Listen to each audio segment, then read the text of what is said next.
In the 36th year of Asa's reign, King Baasha of Israel invaded Judah and fortified Ramah in order to prevent anyone from entering or leaving King Asa's territory in Judah. Asa responded by removing the silver and gold from the treasuries of the temple of the Lord and the royal palace. He sent it to King Ben-Hadad of Aram, who was ruling in Damascus, along with this message: "Let there be a treaty between you and me like the one between your father and my father. See, I am sending you silver and gold. Break your treaty with King Baasha of Israel so that he will leave me alone." Ben-Hadad agreed to King Asa's request and sent the commanders of his army to attack the towns of Israel. They conquered the towns of Ijon, Dan, Abel-Beth-Maachah, and all the store cities in Naphtali. As soon as Baasha of Israel heard what was happening, he abandoned his project of fortifying Ramah and stopped all work on it. Then King Asa called out all the men of Judah to carry away the building stones and timbers that Baasha had been using to fortify Ramah. Asa used these materials to fortify the towns of Geba and Mitzpah. At that time Hanani the seer came to King Asa and told him, "Because you have put your trust in the king of Aram instead of in the Lord your God, you missed your chance to destroy the army of the king of Aram. Don't you remember what happened to the Ethiopians and Libyans? And the vast army, with all of their chariots and charioteers? At that time you relied on the Lord, and he handed them over to you. The eyes of the Lord search the whole earth in order to strengthen those whose hearts are fully committed to him. What a fool you have been! From now on you will be at war." Asa became so angry with Hanani for saying this that he threw him into prison and put him in stocks. At that time Asa also began to oppress some of his people. The rest of the events of Asa's reign, from beginning to end, are recorded in the book of the kings of Judah and Israel. In the 39th year of his reign, Asa developed a serious foot disease. Yet even with the severity of his disease, he did not seek the Lord's help but turned only to his physicians. So he died in the 41st year of his reign. He was buried in the tomb he had carved out for himself in the city of David. He was laid on a bed perfumed with sweet spices and fragrant ointments, and the people built a huge funeral fire in his honor. Then Jehoshaphat, Asa's son, became the next king. He strengthened Judah to stand against any attack from Israel. He stationed troops in all the fortified towns of Judah, and he assigned additional garrisons to the land of Judah and to the towns of Ephraim that his father, Asa, had captured. The Lord was with Jehoshaphat because he followed the example of his father's early years and did not worship the images of Baal.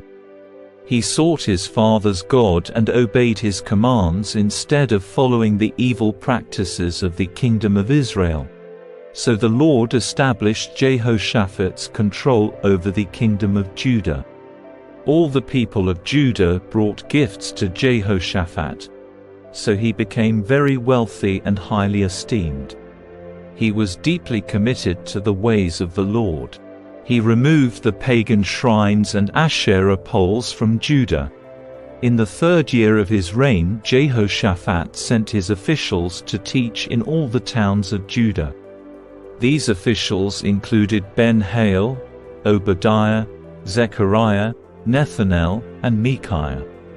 He sent Levites along with them, including Shemaiah, Nethaniah, Zebediah, Asahel, Shemiramoth, Jehonathan, Adonijah, Tobijah, and Tob-Adonijah. He also sent out the priests Elishama and Jehoram. They took copies of the book of the law of the Lord and traveled around through all the towns of Judah, teaching the people. Then the fear of the Lord fell over all the surrounding kingdoms, so that none of them wanted to declare war on Jehoshaphat. Some of the Philistines brought him gifts and silver as tribute, and the Arabs brought 7,700 rams and 7,700 male goats. So Jehoshaphat became more and more powerful and built fortresses and storage cities throughout Judah. He stored numerous supplies in Judah's towns and stationed an army of seasoned troops at Jerusalem. His army was enrolled according to ancestral clans. From Judah there were 300,000 troops organized in units of 1,000, under the command of Adnah. Next in command was Jehohanan, who commanded 280,000 troops. Next was Amaziah son of Zichri, who volunteered for the Lord's service, with 200,000 troops under his command. From Benjamin there were 200,000 troops equipped with bows and shields. They were under the command of Eliada, a veteran soldier. Next in command was Jehozabad, who commanded 180,000 armed men. These were the troops stationed in Jerusalem to serve the king, besides those Jehoshaphat stationed in the fortified towns throughout Judah. Jehoshaphat enjoyed great riches and high esteem, and he made an alliance with Ahab of Israel by having his son marry Ahab's daughter. A few years later he went to Samaria to visit Ahab, who prepared a great banquet for him and his officials. They butchered great numbers of sheep, goats, and cattle for the feast. Then Ahab enticed Jehoshaphat to join forces with him to recover Ramoth-Gilead. "Will you go with me to Ramoth-Gilead?" King Ahab of Israel asked King Jehoshaphat of Judah. Jehoshaphat replied, "Why, of course. You and I are as one, and my troops are your troops. We will certainly join you in battle." Then Jehoshaphat added, "But first let's find out what the Lord says." So the king of Israel summoned the prophets, 400 of them, and asked them, "Should we go to war against Ramoth-Gilead, or should I hold back?" They all replied, "Yes, go right ahead. God will give the king victory." But Jehoshaphat asked, "Is there not also a prophet of the Lord here? We should ask him the same question." The king of Israel replied to Jehoshaphat, "There is one more man who could consult the Lord for us, but I hate him. He never prophesies anything but trouble for me. His name is Micaiah son of Imlah." Jehoshaphat replied, "That's not the way a king should talk. Let's hear what he has to say." So the king of Israel called one of his officials and said, "Quick! Bring Micaiah son of Imlah."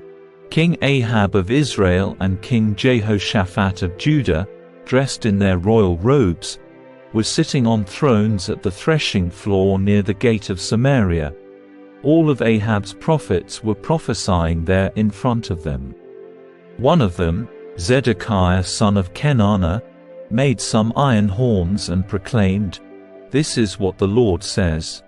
With these horns you will gore the Arameans to death." All the other prophets agreed. "Yes," they said, "go up to Ramoth-Gilead and be victorious, for the Lord will give the king victory." Meanwhile, the messenger who went to get Micaiah said to him, "Look, all the prophets are promising victory for the king. Be sure that you agree with them and promise success." But Micaiah replied, "As surely as the Lord lives, I will say only what my God says." When Micaiah arrived before the king, Ahab asked him, "Micaiah, should we go to war against Ramoth-Gilead, or should I hold back?" Micaiah replied sarcastically, "Yes, go up and be victorious, for you will have victory over them." But the king replied sharply, "How many times must I demand that you speak only the truth to me when you speak for the Lord?" Then Micaiah told him, "In a vision I saw all Israel scattered on the mountains, like sheep without a shepherd. And the Lord said, 'Their master has been killed. Send them home in peace.' Didn't I tell you?" The king of Israel exclaimed to Jehoshaphat, "He never prophesies anything but trouble for me." Then Micaiah continued, "Listen to what the Lord says. I saw the Lord sitting on his throne with all the armies of heaven around him, on his right and on his left. And the Lord said, 'Who can entice King Ahab of Israel to go into battle against Ramoth-Gilead so he can be killed?' There were many suggestions. And finally a spirit approached the Lord and said, 'I can do it.' 'How will you do this?' the Lord asked. And the spirit replied, 'I will go out and inspire all of Ahab's prophets to speak lies.' 'You will succeed,' said the Lord. 'Go ahead and do it.' So you see, the Lord has put a lying spirit in the mouths of your prophets. For the Lord has pronounced your doom."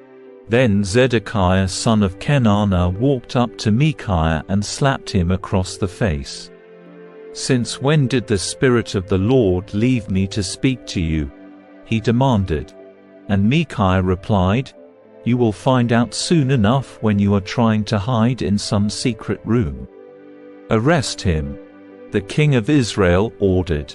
"Take him back to Amon, the governor of the city, and to my son Joash. Give them this order from the king: put this man in prison, and feed him nothing but bread and water until I return safely from the battle." But Micaiah replied, "If you return safely, it will mean that the Lord has not spoken through me." Then he added to those standing around, "Everyone mark my words."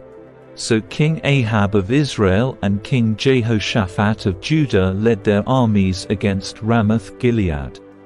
The king of Israel said to Jehoshaphat, "As we go into battle, I will disguise myself so no one will recognize me, but you wear your royal robes." So the king of Israel disguised himself, and they went into battle. Meanwhile, the king of Aram had issued these orders to his chariot commanders: "Attack only the king of Israel. Don't bother with anyone else." So when the Aramean chariot commanders saw Jehoshaphat in his royal robes, they went after him. "There is the king of Israel," they shouted. But Jehoshaphat called out, and the Lord saved him. God helped him by turning the attackers away from him. As soon as the chariot commanders realized he was not the king of Israel, they stopped chasing him. An Aramean soldier, however, randomly shot an arrow at the Israelite troops and hit the king of Israel between the joints of his armor. "Turn the horses and get me out of here," Ahab groaned to the driver of the chariot. "I'm badly wounded." The battle raged all that day, and the king of Israel propped himself up in his chariot facing the Arameans. In the evening, just as the sun was setting, he died.